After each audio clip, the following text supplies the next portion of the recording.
Everyone asks why is Rickon on Skagos, but no one asks how is Rickon on Skagos.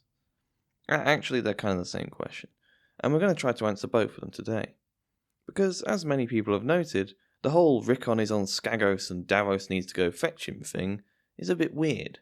And when I say a bit weird, I mean it makes absolutely no sense. In case you're unfamiliar, the TLDR is this. When Rickon, Osha and Shaggy Dog split up from Brown & Co., they're followed by Wex, Fion's squire who survived the burning of Winterfell. Wex finds out they were going to Skagos, and tells Wyman Manderly.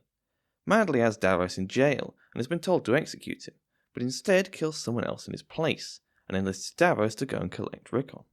Seems simple enough, yet here's another way of putting it. Osha, for some reason, decides to play on insane difficulty by going to Skagos, braving the storms and cannibals and all that.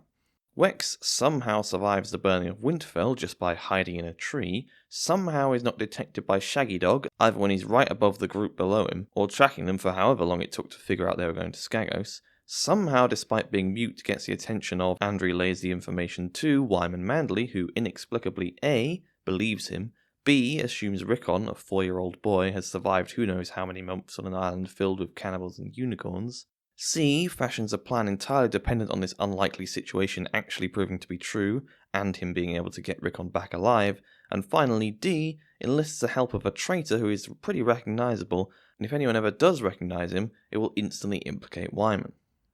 Now, in reality a few of these we can hand-wave. Wex wasn't noticed by the direwolves so that this plot can happen. He charades his way into the Merlin court so that this plot can happen. Wyman picks Davos for this mission so that we can have a viewpoint on this plot happening, and so on. And in reality, this whole video can probably be answered with Gurm wanted Rickon to be on Skagos and didn't think too hard about how it happened. But I'm insane, and if you're watching this, chances are you are too, so let's pretend otherwise, and try to puzzle out what's really going on here. Now, Wyman is not adverse to a bit of incredibly risky tomfoolery for no reward other than personal gratification, if you believe the Frey Pie theory. But now it's for pleasure, and this is business. The trouble with Wyman's plan, as laid out, is that based on the information he has, he shouldn't be this confident that Rickon actually is on Skagos and is still alive. Consider the problem of Shaggy Dog that is lampshaded by Robert Glover, when he says Wex must have been downwind of the direwolf, or else he would have been noticed. This only works if you assume Wex wasn't following Osha and Rickon for very long, as the wind tends to change fairly regularly, and it would have taken a hell of a long time for them to get anywhere close to Skagos. Even if he somehow managed to follow them all the way to the coast without being spotted, then saw them get on a boat and go off in the direction of Skagos, he still would have no way of knowing if they actually made it or not.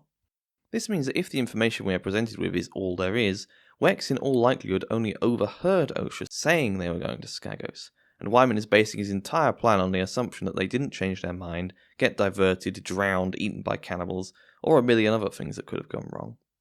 In fact, if this was all we had to go on, I think we would conclude that Rickon is very much not on Skagos. In fact, no one actually ever says he's on Skagos. Robert tells Wex to show Davos where they went, which Wex does by throwing a dagger at a map of the north. We then get Davos' inner monologue about how there's some places where people are cannibals.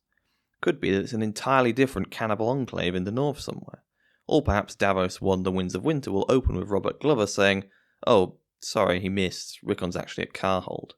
The only reason we don't suspect something like this is because we the reader know that Rickon is on Skagos, or at least that Shaggy Dog is, based on Jon's dream in Dance. But Wyman doesn't have access to wolf dreams, so how is he so sure? You might answer, well, he doesn't need to be. He can just send Davos on the off chance that Rickon actually is on Skagos, and if Davos dies, who cares? Except, as presented to us, Wyman's plan seems to hinge on having access to Rickon.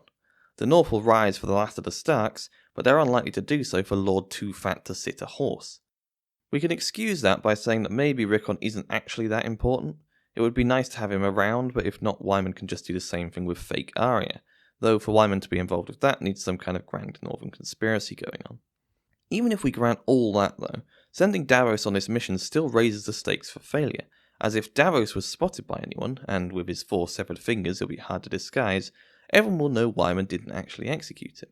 Wyman blusters that if this happened he'd just blame his jailers, but nobody would actually buy that. And Wyman by his own admission would only get away with it by instantly executing Davos, which he wouldn't be able to do if Davos wasn't his prisoner anymore. And even though Wyman says he needs Davos because he's a smuggler, it's not like they're that rare. In Davos 1, he is captured on Sweet Sister, which is full of smugglers who Wyman could recruit from if he was really desperate. And after all, it's unlikely Davos is going to brave the Skagosi waters in a dinghy, so he'll need a crew, which he'll probably get by going back to Sweet Sister and picking one up there in Winds. So Wyman could have just done this from the start anyway. So Wyman's plan to get Rickon from Skagos is, by his telling anyway, extremely important for his grand plan, yet is based on extremely limited information and plenty of unjustified assumptions, making it extremely unlikely to succeed, and when it inevitably fails, there's a completely unnecessary and worryingly high chance that Wyman will be exposed as a traitor to the crown. High risk, low chance of success, and either a high reward but one that if you don't have it everything falls apart, or a low reward that isn't worth the effort. And if you thought Wyman's plan was bonkers, how about the decision by Osha to take Rickon to Skagos in the first place? Even if Skagos isn't as cannibalistic as everyone says, getting there is incredibly treacherous. Even seasoned sea dogs like Salador Sands cell sails are scuppered by storms surrounding Skagos. Then there's the fact that Skagos apparently doesn't have any ships after they were destroyed 100 years ago, so there's not going to be a convenient way back. It's also pretty barren, mountainous and miserable, not a good place to take a 4-year-old. Since you'd need more than just a rowing boat to get there, you'd need a port, and that would be dangerous because people would notice a direwolf and word might get around, as Jojen points out to Bran and Mira early in Storm. In fact, I'd say that it only makes sense to aim for Skagos if you're willing to leave Shaggy Dog behind, because he stands out too much otherwise, except the only one of the group we know did make it to Skagos is Shaggy Dog. Instead, the options debated by Osha and Maester Luwin at the end of Clash are as follows. Osha initially wants to go to Castle Kerwin, but Luwin tells her the Kerwins are dead, the west is crawling with Ironborn, and the Boltons control the east. Two options he gives are White Harbour to the south or the Umbers, presumably meaning Last Half to the north. No one says anything about Skagos, and for good reason. Looking at this map, it would be way easier and way safer to get to either White Harbour or Last Half, and you'd probably have to go to one of them anyway if you were going to Skagos. Going to Skagos from Winterfell makes absolutely no sense given what we know of the place, the other options available, and the fact that Osha herself first suggests a nearby castle. Even finding a place in the wilderness to hunker down, like what Bran and co have in the Tumbledown Tower at the start of Storm, would be infinitely preferable. You would only go to Skagos as an absolute last resort, if no other options were available. But that doesn't have to be a plot hole, it could be a clue, and a pretty big one at that. We can conclude that Osha did not initially set off with the plan to go to Skagos. Something must have happened to make that the only option. So where did Osha go? Let's assume that her two main options are indeed Last Half and White Harbour. There's also going into the wilderness, but that doesn't seem to be the plan, seeing as she said she'll take the King's Road. Now, it is worth mentioning the fact that the two groups don't tell each other where they're going. It's unclear whether the plan agreed on by Luwin and Osha is for the Starks to go to different destinations or go to the same destination by different routes. But either way, it's important that they know where the other is going, either so they go to the same place or don't, depending on what the plan is. There is value in neither knowing exactly where the other is going, as the less they know, the less they can repeat, but the downside is that they might awkwardly bump into each other at a crossroads up north and realise they're both going to Last Half or something like that. There's a way around this though, as it's kind of implied that Osha knows the Reeds' deal. When Jojen says they'll go with Bran, she says, "Aye, I thought you might," and then announces where she's going, through the Hunter's Gate. Might be that she can guess that the Reeds will take Bran north, meaning that she can go south, safe in the knowledge that they won't bump into each other. Even without this, there's quite a lot of reasons to believe Osha went south rather than north. Here they are, in no particular order. First, in Bran's first chapter of Storm, he notes that the direwolves are getting further and further apart. While this could be because Bran is staying at Tumbledown Tower and Osha is continuing north, it would be more noticeable if they were going in different directions. Also, it would feel odd if Bran didn't note later on, once they started moving again, that Shaggy Dog was still nearby. Based on this chapter, he would be able to sense that, and it would be strange if he didn't comment on it, given that he doesn't know where Rickon is. Second, Osha knows about the others, so she knows Last Half isn't particularly safe. Third, she's travelling with a 4-year-old, so being able to walk the short distance to a tributary of the White Knife and then sailing all the way to White Harbour would be much easier and safer than a forced march up the Northern Road all the way to the Umbers. Fourth, and on a similar note, winter is coming, so taking Rickon north is a bad idea given it'll be colder and there'll be less food, both to scrounge on the way and to go around once they get there. Fifth, going south means getting closer to Robb and the other friendly armies. Sixth, Wex chose which group to follow, and for some of these same reasons he would prefer going south to going north, maybe explaining why he followed the less valuable group of the spare rather than the heir. 7th, the Umbers hate wildlings much more than the Manderlys do, so Osha wouldn't want to go to them if she could help it, and the same might be true of their opinions of wargs like Rickon.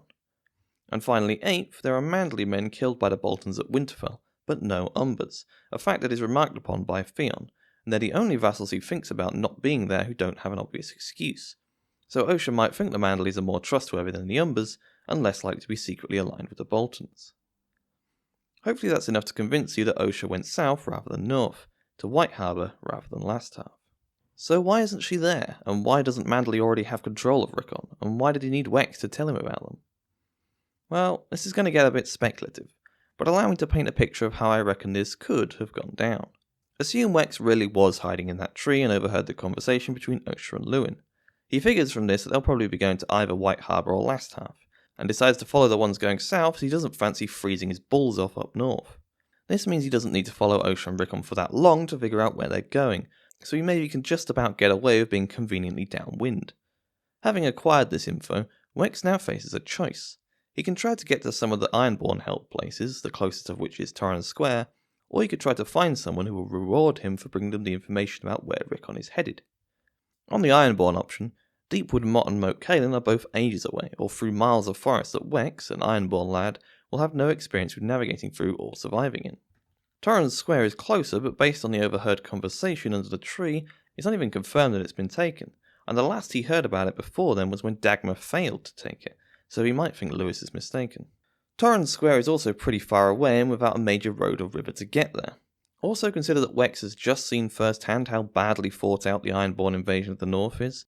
True, Theon is particularly short-sighted, but Wex might suspect that the other Ironborn holdings will now face a similar fate to Winterfell.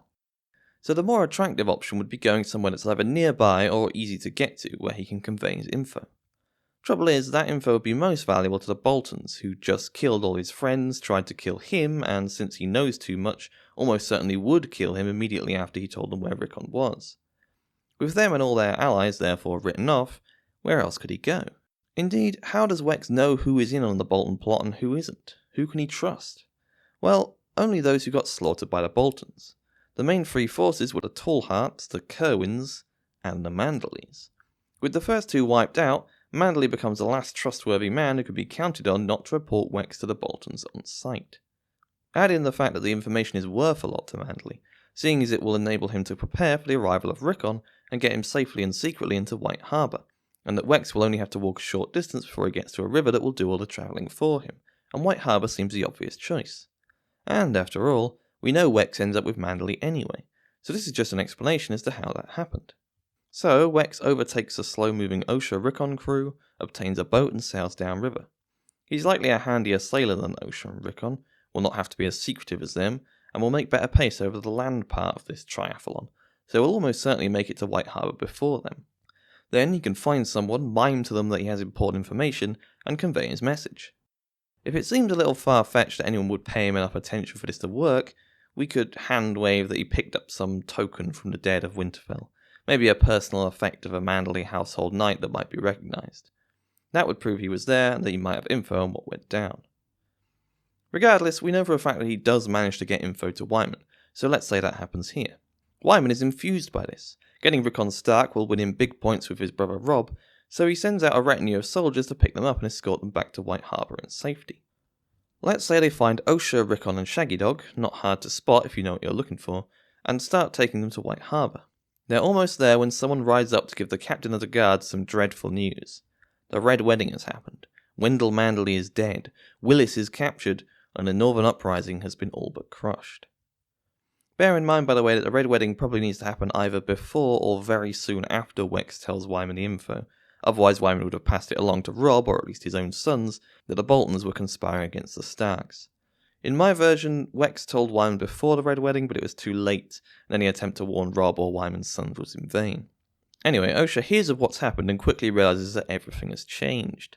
Wyman can no longer be trusted as his son is being held hostage by the Boltons, and Osha needs to get out and go to somewhere else. This is also kinda cool because it means the same thing that happened to Arya happens to Rickon. They both get to safety just as the Red Wedding happens and have to Scarpa again. But where is safe? At this point the Boltons have won. They have hostages binding all the Stark vassals who are still alive. Even worse, Osha is surrounded by Manderly soldiers. She might be able to slip away, but she's got a 4-year-old and a direwolf. They're not going to be able to move very fast or very inconspicuously. With no help for hundreds of leagues, she turns to the same tactic that worked so well last time, heading where the enemy won't suspect, right under their noses. So Osha escapes the Manderly men and takes Rickon and Shaggydog into White Harbour. They're still very obvious though, so it's not long before the Manderlys are hot on their heels, and Osha doesn't have much time to think.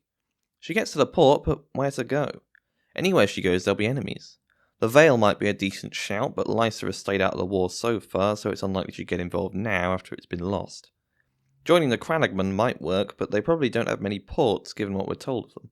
In the end, Osha has to just stay one step ahead of her pursuers, and gets on a small boat that will hopefully go under the radar.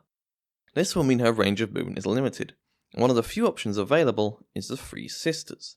As we're told in Davos' first chapter of Dance, ships go back and forth between these two all the time, so Osha might hope to blend in.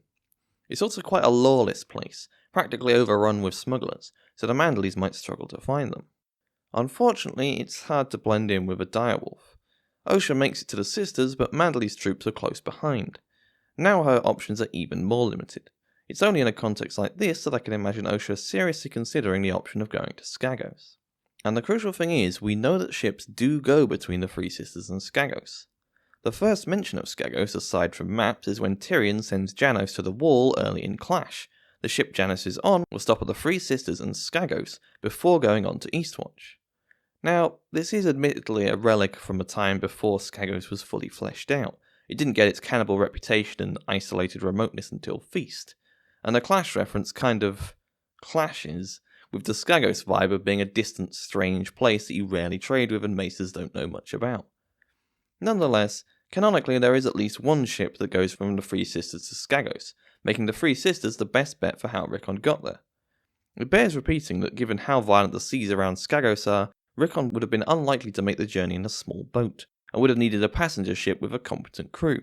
How Osha, Rickon and Shaggydog managed to get onto such a ship is probably the most tricky part of this theory.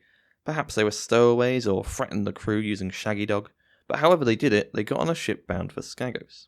Side note, I looked at the timeline and it is not impossible that this is actually the same ship Tyrion put Janos on back in Clash.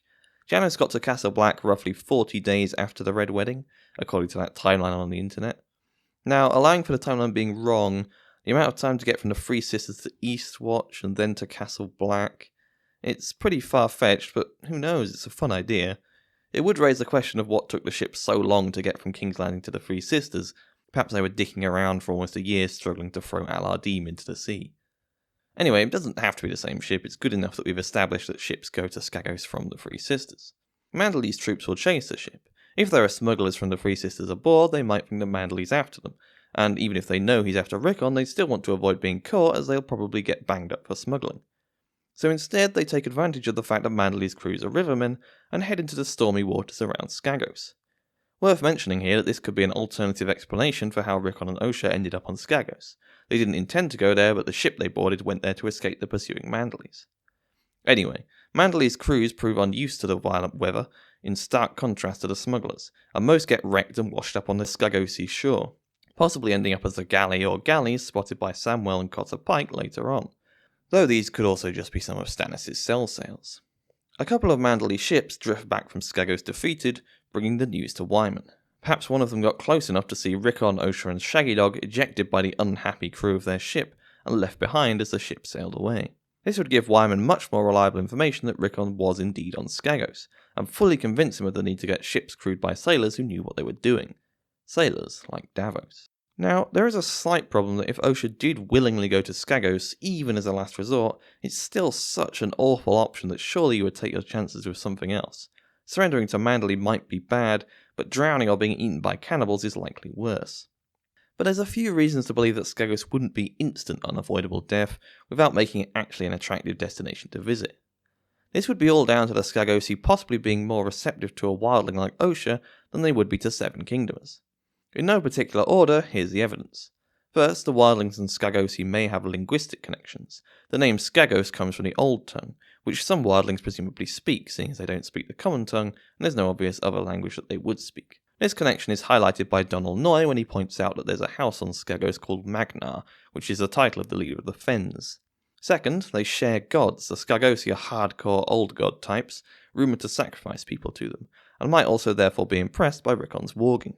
Third, they likely share anti-Northern sentiment given that the Starks crushed an uprising by the Skagosi, and the Northerners look down on both wildlings and Skagosi as barbarians.